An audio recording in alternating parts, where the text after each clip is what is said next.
I would always raise my eyebrows just a little bit at people who would say things like, "This thing saved my life." Well, yoga saved my life.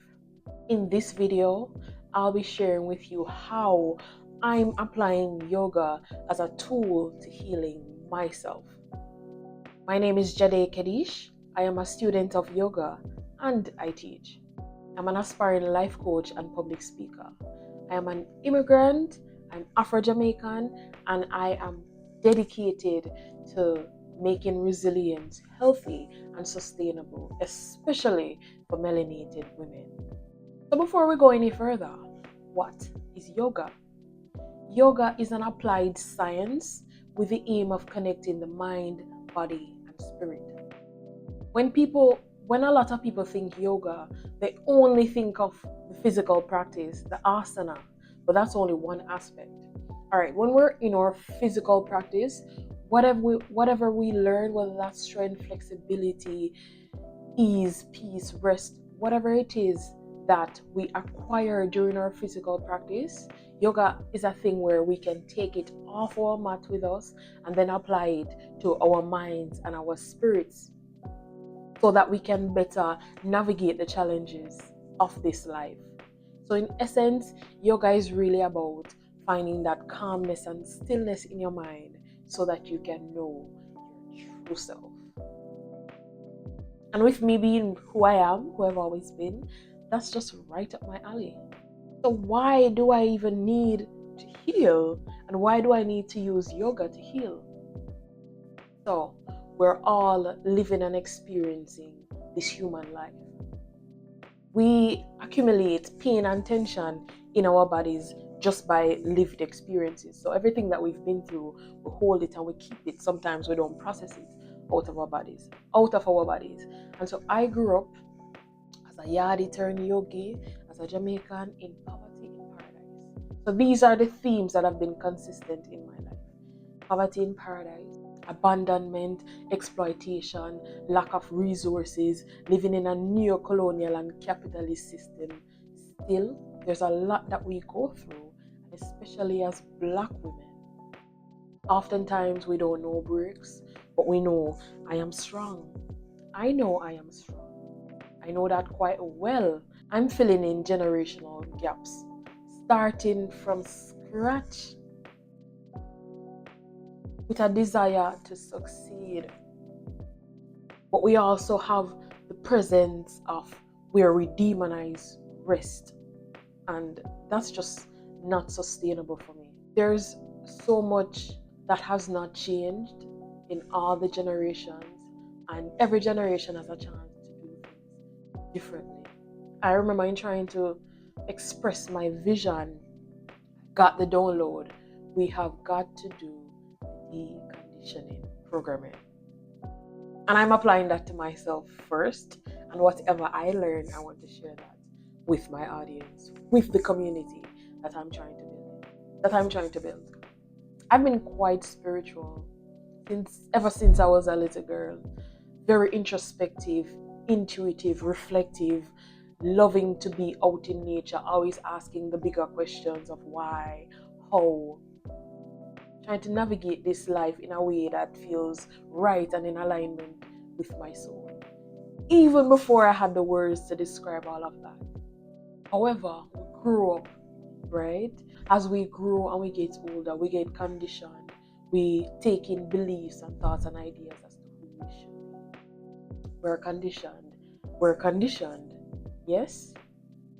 And so from someone who has always been so intuitive, I went on to higher education where I became intellectual, and finding that balance is almost impossible in this world as it is.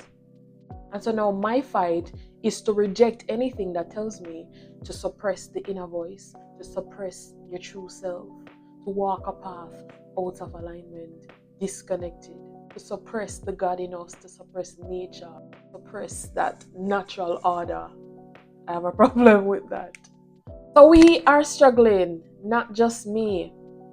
We are out of order We don't know how to balance softness and strength. I went to higher education because I want to break out of the socio-economic situation that I grew up seeing, that poverty in paradise, and a poetic way of putting it. Yet, the schools, they teach us to be intellectual, to be rational, to forget your inner guidance and your inner wisdom. And I have not been doing well at all with that. That has not worked out at all for me. To just be out there in the world, expressing myself without being connected to spirit.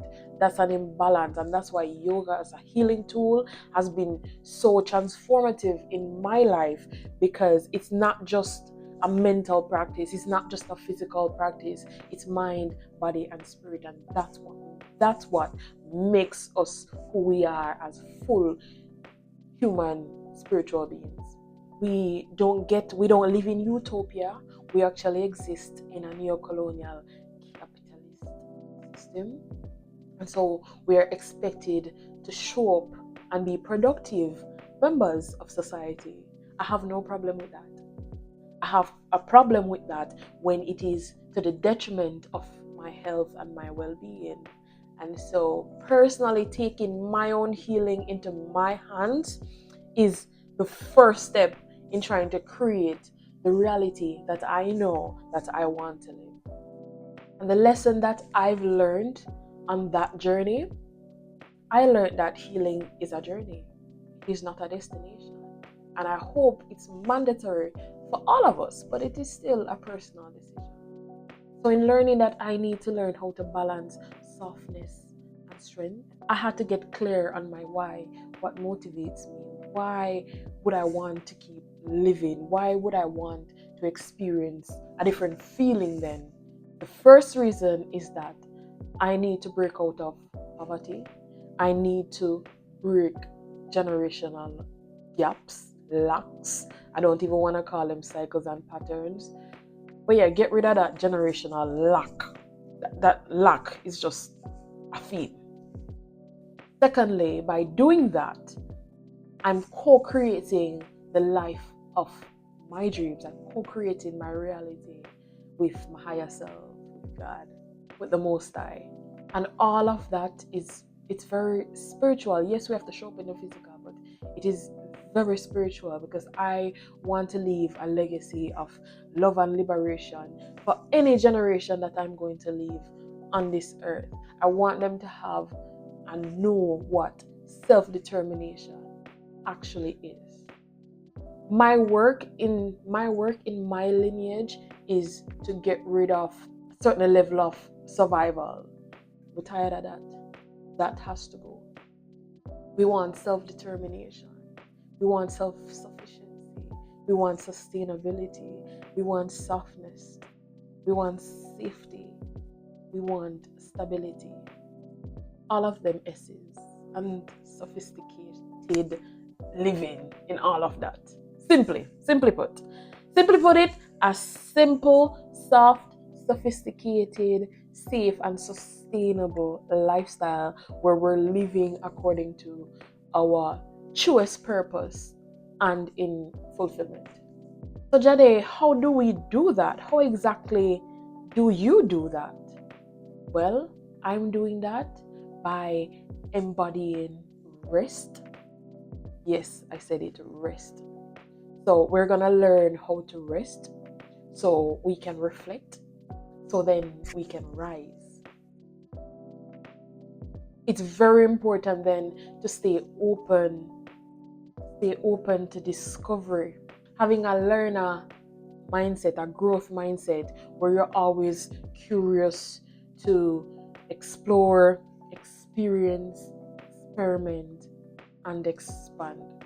My way of doing that is through yoga, meditation, nature walks, finding new hobbies that I don't know if I will like it, but I won't know unless I try it. To travel to new places, random places, meet random people, and just experience. You never know what feeling is out there. You never know what exactly is for you, because you have no idea that feeling, that experience even exists.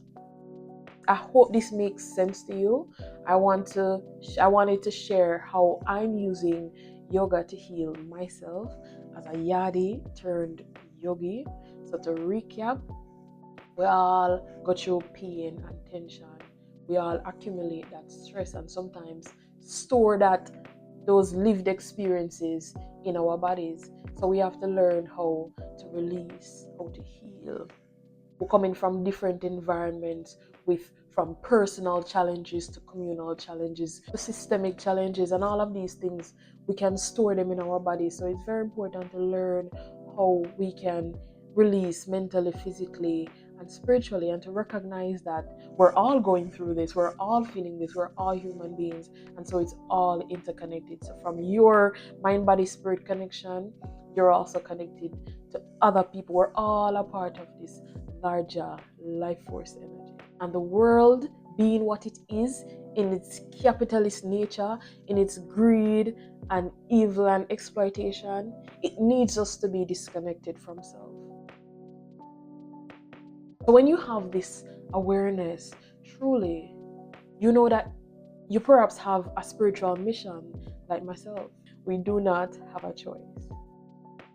So I will urge you to just remember your why when it gets hard. And yoga is a tool for me that helps to do all of that. It's so complex, yet it can be so simple because it is your practice. It is simply about just coming home to yourself. So just having that awareness of wanting to heal, of wanting to shed, of wanting to rise, being present with yourself, you will know what to do. I want to ask you, what are you being called to do in this life? What path are you being called to tread? Are you open to just wonder and discovery of self? Please like, share, leave a comment. Let me know where you are on your path.